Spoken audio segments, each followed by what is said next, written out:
এটি ছোট যমুনা নদীর তীর। নদীর এই ঘাট ঘিরে গড়ে উঠেছে জয়পুরহাটের এক প্রাচীন ধর্মীয় নিদর্শন ১২ শিবালয় মন্দির। প্রতিদিনের মতো আজও নদীর জলে প্রতিফলিত হচ্ছে ইতিহাস আর বিশ্বাসের ছায়া। ভক্তরা এখানে স্নান করে পূজা অর্চনার প্রস্তুতি নেন। বিশেষ করে শিবরাত্রি ও শিব চতুর্দশী উপলক্ষে এই ঘাট হয়ে ওঠে ভক্তদের মিলন মেলা। খুব বেশি পাওয়া যায় না, তবে দীর্ঘদিন ধরে এটি স্থানীয় হিন্দু সম্প্রদায়ের গুরুত্ব জল ও ফুল দিয়ে পূজা অর্চনা করেন। প্রতিদিন নিয়মিত পূজা হলেও বিশেষ তিথিতে এখানে ভক্তদের উপচে পড়া ভিড় লক্ষ্য করা যায়।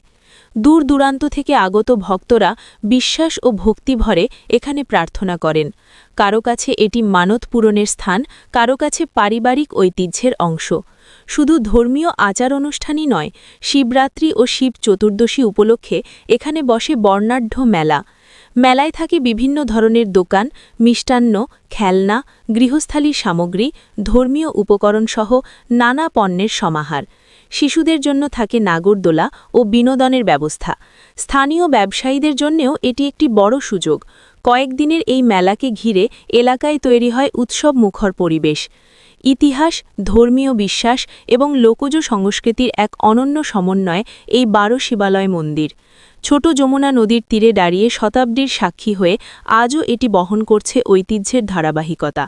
বিভিন্ন জায়গা থেকে সনাতন ধর্মীয় নারী পুরুষ এখানে আসেন, কেনাকাটা করেন, পূজা করেন, আনন্দময় মুখে বাড়ি ফেরেন। আগে শোনা যেত এই ছোট যমুনা নদীর ঘাটে গঙ্গা পানিতে গোসল করার নীতি ছিল। এখন লোকসমাজের কারণে সেটি বিলুপ্ত হয়েছে। এবারের মেলায় হাজার হাজার মানুষের মিলন মেলায় পরিণত হয়েছে। জয়পুরহাট জেলা খেতলাল থানা থেকে ক্যামেরায় জুয়েল বাবু।